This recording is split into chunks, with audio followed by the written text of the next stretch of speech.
Hello, আসসালামু আলাইকুম সবাইকে। সবাইকে একটি ভিডিও দেখাবো, একটা হৃদয় বিতরণ দৃশ্য দেখাতে চাই। হৃদয় বিতরণ দৃশ্য দেখাবো কি, যে এই জিনিসটা হলো সবাই দেখে, এটা হলো আমাদের জীবনের শেষ ঠিকানা, আমাদের সবাইকে এইখানেই যেতে হবে। এটা হলো একটা মসজিদ, তার সাথে একটি মাদ্রাসা আছে এবং অসংখ্য মুদ্রারা এখানে শুয়ে আছে। একটা কবরস্থান, দেখেন আমাদের শেষ ঠিকানার কবরস্থান, আমাদের সবাইকে এখানে যেতে হবে। এখানে আমার বাবার কবরও আছে। আল্লাহ পাক যারা মৃত্যুবরণ করেছে, আল্লাহ পাক তাদের জান্নাতবাসী করুক। অনেকে শুয়ে আছে, সবার জন্য দোয়া করবেন। এটা হলো একটি কবরস্থান, এই কবরস্থানে শত শত মানুষের শুয়ে আছে। আল্লাহ পাক সবাইকে জান্নাতবাসী করুক, সবার জন্য দোয়া করবেন। এই মসজিদের জন্য, মসজিদটা একটা ভালো কাজের জন্য, মসজিদ হলো ভালো কাজ, তার সাথে মসজিদের সাথে কবরস্থান থাকা মানে হয়তো একটু ভালোই হয়। আমি যেহেতু আমার জানা মতে ভালোই হবে, খারাপ হবে না। কারণ মসজিদের সাথে মসজিদ থাকা মানে 5 ওয়াক্ত নামাজ কালাম পড়া হয়, কোরআন শিব পড়া হয়, কোরআন তেলাওয়াত করা হয়, মুদ্রাদের জন্য ভালো হয়। এই ভালো হয়, দেখেন এই মাথার থেকে একদম এই মাথা পর্যন্ত এই দিক সহ একদম পুরা এরিয়াটাই হলো কবরস্থান। এই কবরস্থানের যাদের বাবা মা ভাই বোন সন্তান মৃত্যুবরণ করেছেন, সবার জন্য দোয়া থাকবে। আল্লাহ পাক রাব্বুল আলামিন সবাইকে জান্নাতবাসী করুক। সবাই বাবা মার জন্য দোয়া করবেন, দোয়া করে বলবেন। সবাই বাবা মার জন্য দোয়া থাকবে, যেমন বলবে রাব্বির হামুমা কামা রাব্বা ইয়ানি সাগিরা, রাব্বির হামুমা কামা রাব্বা ইয়ানি সাগিরা। আল্লাহ আপনি সবাইকে জান্নাতবাসী করুন।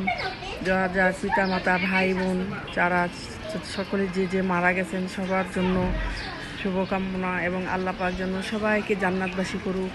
এবং এই মসজিদের যারা ইমামতি করে এবং বাচ্চারা কোরআন শরীফ পড়ে, আল্লাহ পাক তাদের নেক হায়াত দান করুক। এবং আমার এই জান্নাতবাসী কবরবাসীর জন্য আল্লাহ পাক যেন সবাইকে জান্নাতবাসী করুক। সবাই দোয়া করবেন এই কবরবাসীর জন্য। এটা হলো মিরপুর 13 নম্বর যে মসজিদ, একটাই কবরস্থান আছে সেখানে, মিরপুর 13 নম্বরে। এটা হলো আপনার পূর্ব 22 থেকেই পড়েছে, পশ্চিম 22 থেকেই পড়েছে।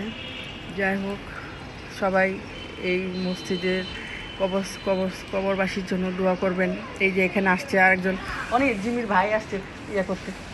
এই যে আমাদের একটা ভাই আসছে, কালকে ওনার বাপ মারা গেছে। এই যে উনি তারেক রহমান ভাই, বাবার জন্য দোয়া করতে আসছে, মসজিদে নামাজ পড়তে আসছে, দোয়া করতে আসছে। আল্লাহ পাক ওনার বাবাকে জান্নাতবাসী করুক।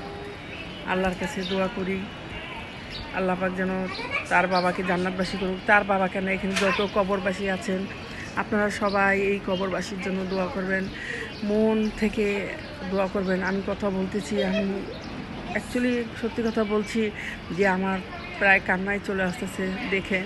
এখানে আমার বাবার কবর, আরও আমার আত্মীয় স্বজনের কবর আছে, আমার একটা নাতির কবর আছে এখানে।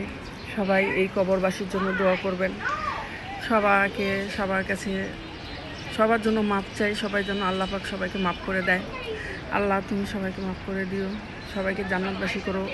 বিশেষ করে এই কবরবাসী যারা কবর শুয়ে আছে, দুনিয়ার মধ্যে যত কবরবাসী আছে সবাইকে আল্লাহ কবরবাসী করুক। এই নিয়ে আজকে ভিডিওটা শেষ করলাম।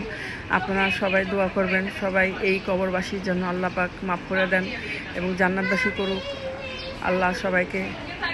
আর সবাই ভালো থাকবেন, সবাই ভালো থাকবেন। আর কি বলবো, বলার কিছু নেই।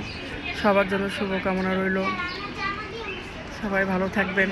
আর আল্লাহ পাক যেন আমাদের এই কবরবাসীদেরকে ভালো রাখে, এই দোয়া শুভকামনা। আল্লাহ পাক রাব্বুল আলামিন সবার গুনাহগাত মাফ করে দিক, সবার গুনাহ মাফ করে দিক, এবং সবাই যেন ভালো থাকে। আল্লাহ হাফেজ, সবাই ভালো থাকবেন। আল্লাহ হাফেজ, আসসালাম। আইসনি জিমির ভাইটা আছে না, বড় ভাইটা আইসো, ওর বাবার খবরটা উনি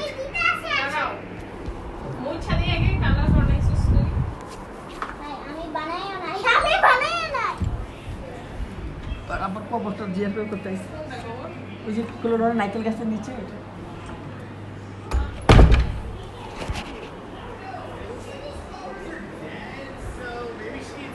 এটা সেভ করো।